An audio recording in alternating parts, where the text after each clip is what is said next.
radio yang jam 2 malam itu tiba-tiba radio nyala bunyi dan itu kencang, lumayan kencang sampai satu rumah itu bangun gara-gara radio.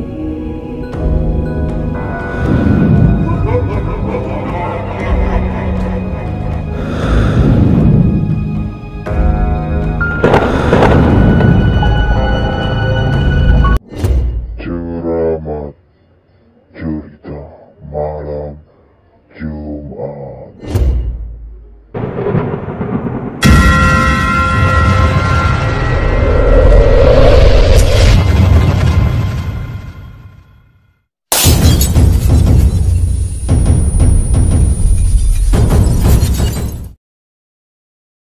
Teror hantu rumah Eyang. Halo, assalamualaikum warahmatullahi wabarakatuh. Apa kabar? Semoga sehat selalu. Ketemu lagi dengan aku Afriani Ulan di Ceramat Cerita Malam Jumat. Nah, kali ini kita kedatangan narasumber yang walaupun usianya masih tergolong muda, tapi dia juga punya pengalaman horor yang luar biasa. Penasaran sama orangnya? Kita kenalan dulu yuk. Selamat malam Danis, apa kabar? Baik. Alhamdulillah. Mungkin bisa diperkenalkan dulu Danis ini siapa? Kenalkan, aku Wafeli Danis. Sekarang aku masih duduk di bangku SMP kelas 3. Oke, katanya dari kecil udah bisa ngeliat makhluk halus ya? Iya. Penasaran sama ceritanya? Kita dengerin di Ceramat Cerita Malam Jumat. Kejadian ini berawal dari bulan Juli 2021 kemarin. Aku pulang ke Jawa Tengah ke tempat Simbah dari Tangerang. Berangkat jam 2 siang. Dan sampai sana kurang lebih sekitar jam 10 malam, bisa lebih juga. Nyampe sana karena itu dadakan, jadi mbakku juga nggak tahu kalau aku datang. Jadi surprise. jadi aku kayak langsung bersih-bersih, taruh barang ke ruang tamu karena itu dadakan juga. Jadi kamar yang biasa kita tempatin tuh belum dibersihin. Jadi sementara kita semua tuh tidur di ruang tamu. Di situ tuh ada aku, ibu aku, adik aku, dan kakak laki-laki aku gitu. Jadi kesana Danis berempat. Danis, kakak laki-laki, adik sama ibu. Ayahnya nggak ikut ya? Enggak. Okay, Emang ada kendala nggak bisa ikut waktu itu. Waktu selesai bersih-bersih dan naruh barang, itu tuh semua udah mulai istirahat di ruang tamu itu. Awalnya emang gak jaga apa-apa, kita semua langsung tidur karena mungkin udah capek. Sampai di hari kedua, di situ udah mulai ada teror-teror lain yang berkelanjutan sampai hari-hari berikutnya.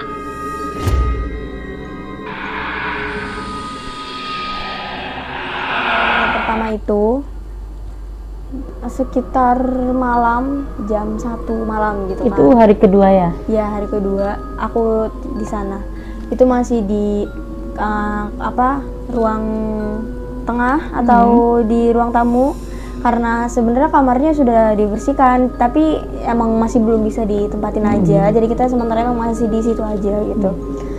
Nah, semuanya itu dari jam 11 udah mulai tidur, dari mbahku, ibuku, sama adikku, sama kakakku gitu kan. Nah, di rumah itu tuh ada, selain keluarga tadi, ada bude aku sama mbahku gitu. Nah, mereka tuh semua pada tidur, tinggal aku. Sampai jam 1 itu aku masih belum bisa tidur.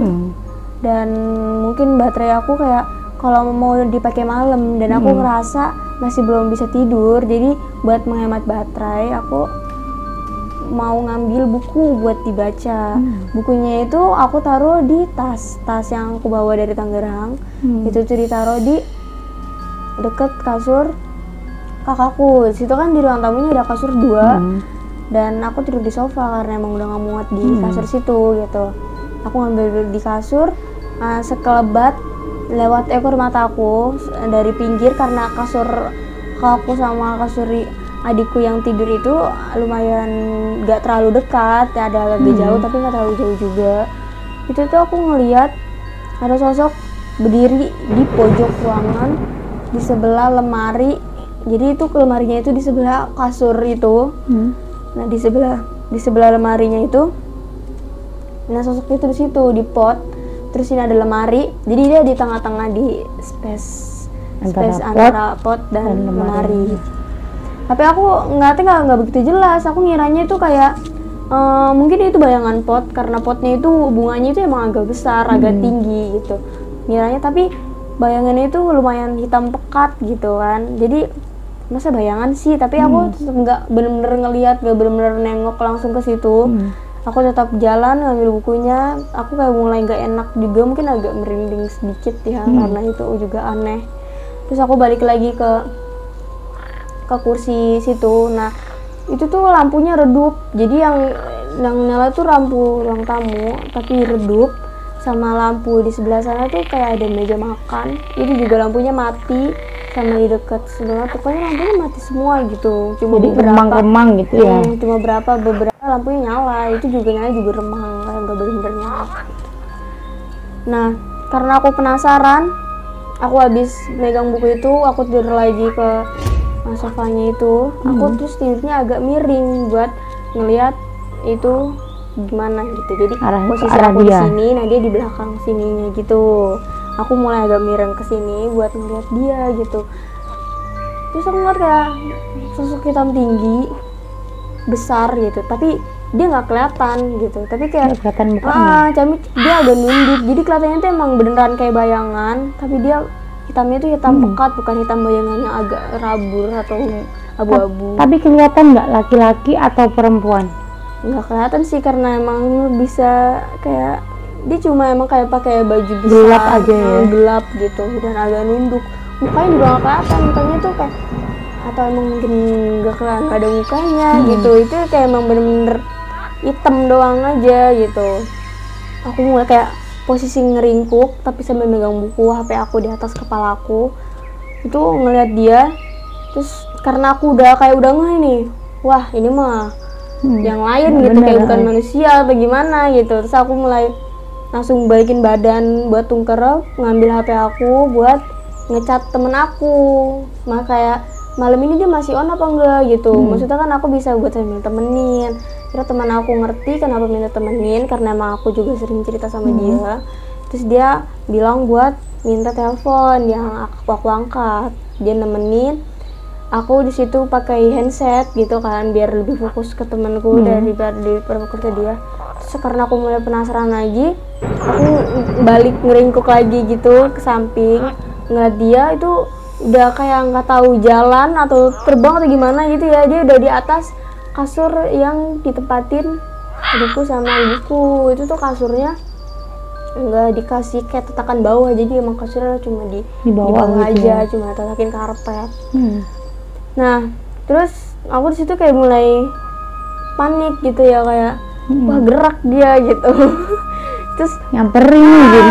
Aku juga udah kayak mulai was-was. Terus aku mulai kayak ngode-ngode ke temen aku. Temen aku juga ngerti, tapi sebenarnya dia juga ngerti aku lagi kayak di posisi kayak gitu. Dia kayak mulai cairin suasana aja gitu, cairin suasana, ngobrol-ngobrol. Tapi aku tetap masih ngeringkuk, masih megang bukunya yang tadinya aku mau baca buku nggak jadi gara-gara ada kejadian itu. Terus nggak lama dia agak jalan, tapi nggak kelihatan jalannya itu lurus. Di teror kedua ini, setelah aku pindah ke kamar belakang, itu udah beberapa hari aku pindah ke kamar belakang, itu mulai kejadian lagi teror kedua. Itu sekitar jam 2 malam. Itu aku udah tidur karena aku kecapean.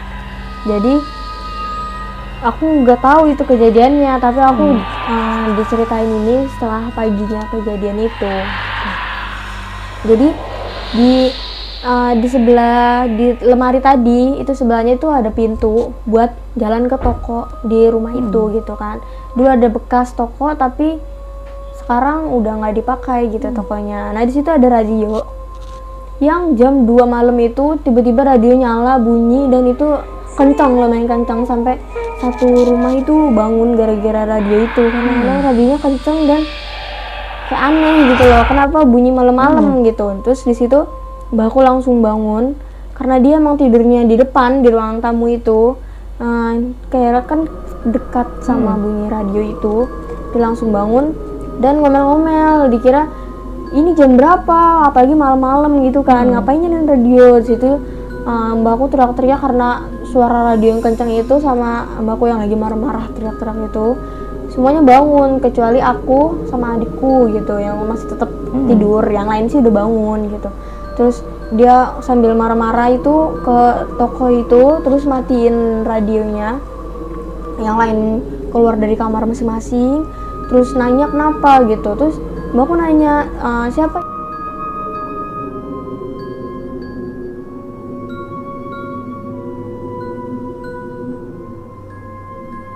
yang nyalain radio malam-malam, kayak pakai bahasa Jawa, ngomel-ngomel gitu kan. Terus pada bilang ya nggak tahu siapa yang nyalain malam-malam karena yang lain juga berat tidur. Terus mbakku tetap kayak mungkin ini ada yang nyalain, mbakku kayak nggak percaya gituan, jadi dia kayak bilang aja ini mah dinyalain orang gitu, kayak nggak mungkin kalau nyala sendiri gitu.